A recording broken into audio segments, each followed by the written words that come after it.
Makanan menjadi salah satu sumber energi sebelum melakukan aktivitas ataupun berolahraga. Salah satunya, Anda dapat makanan bernutrisi tinggi. Waspadalah karena ternyata ada makanan yang sebaiknya dihindari sebelum Anda berolahraga. Apa saja makanannya? Yuk cari tahu jawabannya bersama Dr. Angela Dalimarta, spesialis gizi klinik berikut ini. Oke, saya Dr. Ekles bersama Dr. Angela, spesialis gizi klinik dan Coach Givi ya. Kali ini kita akan membahas bagaimana pentingnya workout dan apa saja yang perlu dilakukan sebelum dan sesudah workout. Tapi saya tertarik nih sama Dr. Angie nih, sapaan ya. Dokter kan spesialis gizi klinik, tapi saya lihat rutin banget berolahraga. Sama nih kita dokter. Apa sih manfaat yang dokter rasakan? Kalau buat saya, kalau olahraga itu bikin kita happy, bikin naik endorfin atau hormon yang bikin kita happy ya kan. Jadi positive thinking, buat kita hari-hari pun juga jadi lebih semangat untuk apa-ngapain aja. Iya, jadi sangat bermanfaat untuk tubuh.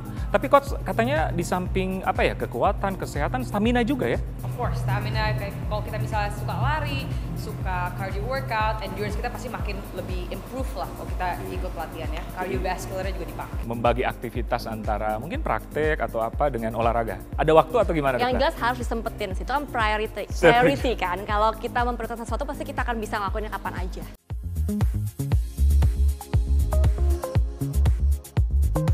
Dok Angie, Coach, tadi kan saya lihat melakukan pemanasan ya? Bener ya? Nah, apa saja sih yang perlu mungkin pemirsa tahu sebelum melakukan workout atau fitness, apa yang perlu dilakukan? Ya tadi paling penting lah pemanasan. Pemanasannya? Banyak banget orang yang pemanasan tuh jadi injury. Itu kalau untuk pemanasan tuh increase heart rate, prevent injury, dan juga biar ototnya siap lah ya. Biar siap untuk melakukan workout. Namanya aja pemanasan. Pemanasan. Iya. Kalau dari segi kesehatan gimana dokter? Kalau dari segi nutrisi mungkin ya, nanti kita perlu lakukan pre-workout nutrition untuk nge-boost energi kita sebelum kita workout juga. Jadi sangat diperlukan ya? Sangat diperlukan. Kalau yang ada bilang bagi orang yang diet nih, aduh nggak usah makan nih sebelum olahraga, itu gimana dokter? Nanti malah jadi lemes, workoutnya nggak maksimal, capek-capek tapi nggak ada gunanya. Jadi memang harus di-boost dengan pre-workout nutrition dulu.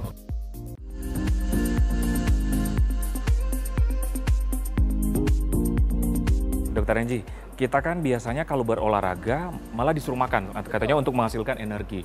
Tapi ternyata katanya ada makanan-makanan tertentu yang patut dihindari sebelum workout atau olahraga atau gym. Betul. Apa saja dokter? Jadi sebenarnya bagusnya kita tuh makan yang complete meal atau makanan yang tinggi yang mengandung karbohidrat, mengandung protein itu 2 jam atau 3 jam sebelum olahraga. Supaya pencernaan kita at least sudah melewati lambung. Supaya ketika kita workout kita nggak reflux, nggak pengen muntah, nggak enak gitu jadinya.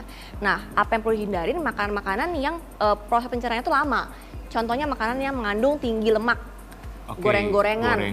Ya betul, dan terlalu tinggi fiber, terlalu tinggi serat, soalnya sayur-sayuran gitu. Jadi harus dimakan 2 jam, at least 2 jam sebelum olahraga. Supaya ketika kita workout, sudah selesai pencernaannya. Jadi kita nggak mengganggu ketika kita workout tersebut. Gitu. Oke, nah dokter saya kan kadang-kadang suka nge-gym juga. Kadang-kadang teman-teman gym bilang, oke makan buah ini sebelum olahraga. Itu benar gak sih? Benar banget, benar. Tapi kalau buah-buah yang berserat katanya tadi harus 2-3 jam. Iya, kita pilih buah yang high carbs, yang high simple carbs. Jadi buah-buah yang gampang dicerna secara langsung. Kenapa? Karena dia menghasilkan karbohidrat yang cepat buat energi kita waktu kita mau olahraga. Contohnya nih kayak pisang. Kayak gini nih, pisang, kemudian ada mangga. Atau kalau nggak mau buah, kita pengen yang simple, kita bisa kayak juice atau energy bites. Misalnya kayak gini, kita minum jus 30 menit sebelum workout. Atau kayak energy bites, itu yang high sugar. Energy bites? Ya. Oh, oke, itu racikan ya? Racikan gitu ya? Ada beberapa merek, contohnya seperti ini kita bisa makan sebelum workout 30 menit supaya gula darah kita naik. Supaya ketika kita workout, kita berasa kayak penuh energi, ya betul. Penuh energi ya, on fire. On fire. Kadang-kadang kan makan apa saja sebelum olahraga, sebelum ke tempat fitness, mampir di tempat gorengan, makan nih. Nah, misalnya sudah terlanjur makan nih, terus belum 2 jam terus kita langsung workout, adakah efek samping yang terjadi? Jadi efek sampingnya kalau kita makan makanan banyak mengandung gorengan atau banyak mengandung lemak, kalau kita berolahraga nanti perutnya jadi bloating karena pencernaannya belum selesai. Jadi lemak itu memang lebih lamban pencernaannya dibandingkan makanan-makanan yang lain. Nah, akibatnya kalau kita belum selesai pencernaan, kita olahraga, kita lompat-lompat, kita lari, rasanya kan pengen muntah. Jadi efeknya jadi nggak enak di perut dan juga nggak maksimal untuk workoutnya gitu dok. Oke, apalagi mungkin dengan orang-orang tertentu yang mengalami gangguan pencernaan Betul, ya. betul sekali dok. Malah bikin reflux asam lambung, Reflux asam nanti dia lambung. malah jadi muntah, malah jadi efeknya nggak bagus, mungkin malah jadi trauma untuk berolahraga. Jadi pisang sama mangga ya yang perlu kita makan. Apa sih kandungan yang terdapat dalam ini pisang sama mangga dokter? Sehingga dianjurkan. Nah, jadi buah pisang dan buah mangga ini selain memang dia buah-buahan yang bagus, dia juga mengandung makanan yang tinggi gula. Kadar gulanya atau kadar simple carbs-nya lebih tinggi. Jadi simple carbs itu akan meningkatkan gula darah itu lebih cepat dibandingkan kompleks carb atau karbohidrat yang lainnya. Nah, kenapa kita menganjurkan supaya at least 30 menit sebelum workout kita makan pisang, kita mau workout jadi ke-boost energinya, jadi kita bisa lebih semangat dan lebih berenergi untuk workout. Kita bayangin kalau kita mau weightlifting, kita lemes, nggak ada tenaga, kita nggak bisa tuh angkat-angkat. Jadi workoutnya jadi nggak maksimal. Jadi kita menyarankan sekali untuk makan makanan yang tinggi karbohidrat simplex yang gampang dicerna tubuh supaya nge-boost energi kita. Bagi yang tidak suka buah pisang nih sama mangga nih, ada pilihan lain dokter? Bisa yang tinggi karbohidrat simplex lainnya seperti misalnya leci, Oh, lengkeng, anggur juga bisa. Oke, Buah-buahan seperti itu. buah-buahan. Oke, selain buah-buahan, Oke. apa yang disarankan dokter? Kalau pengen yang simple, pengen yang cepet, mau minum jus juga boleh.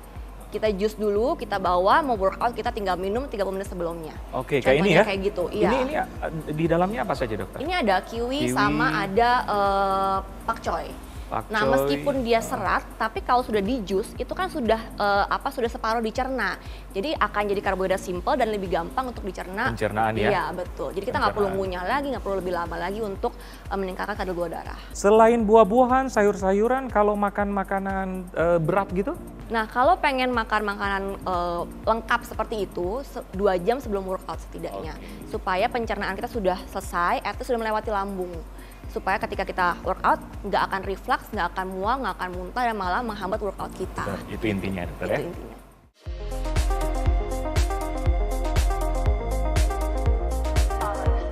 Oke, Dokter Angie, tadi kan makanan yang disarankan sebelum melakukan olahraga atau workout. Nah, sekarang setelah melakukan workout, apa yang disarankan, dokter? Jadi sarannya adalah kita makan sebetulnya complete meal. Yang ada karbohidratnya, ada proteinnya, dan juga ada fatnya. Contohnya kayak begini nih. Oke. Jadi makanan ini ada karbohidrat kompleks, Kentang, lalu ada protein, ini ada beef, beef ya, dicampur daging, dengan jamur. Jamur memang bukan protein, cuman kita campur supaya lebih tasty, rasanya rasa. ya. Kemudian ini juga ada Sayur. sayur, vegetables gitu.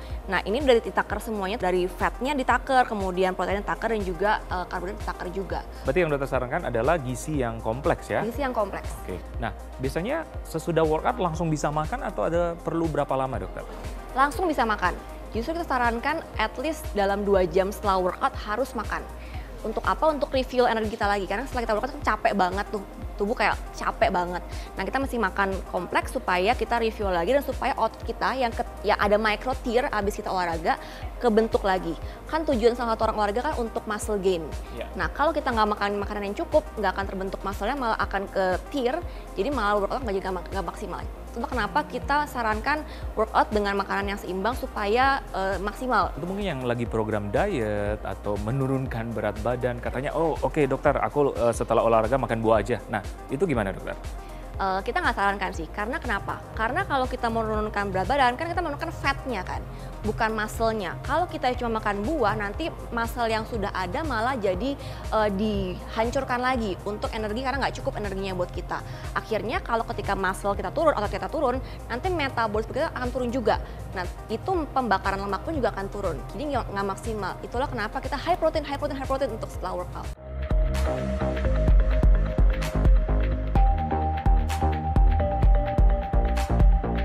Oke, baik Dokter Angie. Nih, gimana sih tips sebelum dan sesudah melakukan workout supaya aman dan penting bagi kesehatan tubuh dokter? Tips dari segi nutrisi berarti ya dok ya. Yang penting yang pertama pre-workout tuh penting. Untuk Pre-workout. Pre-workout nutrition tuh penting. 30 menit sebelum olahraga kita boost dengan karbohidrat simplex. Contohnya tadi pisang. Untuk naikin energi kita sebelum kita workout. Supaya maksimal pas workoutnya. Gitu. Nah, post workout jangan lupa makan yang tinggi protein. Supaya otot kita yang udah ke-tear tadi, yang udah kepake waktu workout, kebentuk lagi. Oke. Untuk naikin muscle mass kita. Iya, muscle mass ya. Ada yang minum susu protein. Nah, ini dok, yang belum sempat saya tanya tadi itu gimana dokter? Susu protein untuk post workout. Iya. Susu protein untuk post workout boleh sih sebenarnya diminum, tapi tergantung kandungannya juga. Kadang-kadang ada beberapa orang yang alergi atau nggak cocok, harus diperhatikan juga. Jangan sampai nanti malah bikin badan kita jadi lebih nggak enak. Jadi sebenarnya benar-benar sesuai dengan masing-masing personal. Personal. Tapi yang dokter sarankan berarti protein yang dari alami ya, dari makanan Ya. lebih disarankan ya. Terima kasih dokter. Oke pemirsa, sekian dulu perbincangan kita kali ini. Saya Dr. Ekles bersama Saya Dr. Angela, spesialis gizi klinik. untuk Hidup Hidup Sehat Plus.